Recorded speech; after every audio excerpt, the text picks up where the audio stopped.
নমস্কার, আপনারা দেখছেন ই বাংলা আজ। সঙ্গে থাকুন, ভরসা রাখুন। হুগলির তারকেশ্বরে পৌরসভার দীর্ঘদিনের সমস্যা পানীয় জল এবং বাথরুমের।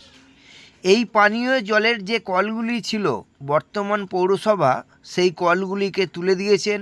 তার ফলে নিত্যযাত্রীদের ভীষণ অসুবিধার মধ্যে পড়েছেন। এ বিষয়ে আরামবাগ সাংগঠনিক জেলা সহসভাপতি গণেশ চক্রবর্তী কি জানালেন, শুনুন।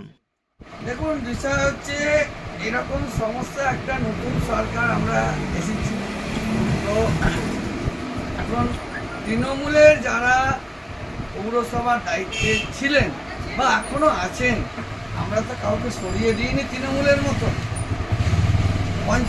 পঞ্চায়েতও তাই, পঞ্চায়েতের সদস্য, প্রধান, উপপ্রধান সবাই আছে, আর ঠিক তেমনি পৌরসভা তো তারাই আছে এখনো। আমরা কাউকেই সরাইনি। কেন না, তাদের যে অকৃতকর্ম, তাদের সেই দায় আমরা নেব না।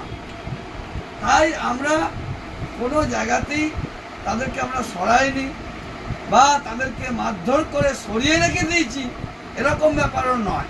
হয়তো কিছু লোক খুবই পাপ করেছে, খুবই অন্যায় করেছে, তারা ভয়ে ঢুকতে পারছে না, কিন্তু বেশিরভাগ কর্মচারী তারা, আপনারা দেখেছেন উত্তম কুণ্ডুকেও চেয়ারম্যান হিসাবে তার চেয়ারে বসতে, আমরা তাকে পেটাইও নেই আর তাকে কিছুই করিনি।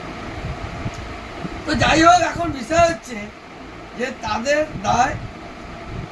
এবার যেহেতু আমরা সরকারে এসেছি, আমরাও যুদ্ধকালীন তৎপরতায় এই বিষয়গুলো আমরা দেখছি এবং আশা করছি যে এই বিষয়গুলো আমরা দেখব।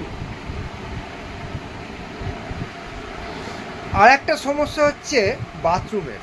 তারকেশ্বরে বহু পুণ্যার্থী আসছেন, তাদের যে সমস্ত শৌচালয়গুলো ব্যবহার করছেন সব কিন্তু ঠিকঠাক অবস্থায় নেই।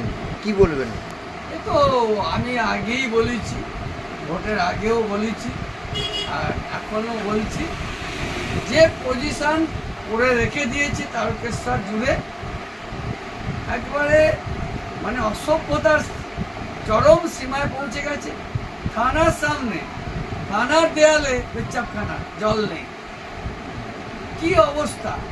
তো এরকম প্রায় প্রত্যেকটা জায়গায়, LIC অফিসের উল্টো দিকে, আমি যতটুকুন যা তারকেশ্বরটাকে চিনি, প্রতিটা বাথরুম বা পেচ্ছাপখানা সেখানে জল নেই, ক্লিনিং হয়, হ্যাঁ, পরিষ্কার হচ্ছে না। তো এরকম পরিস্থিতি রয়েছে।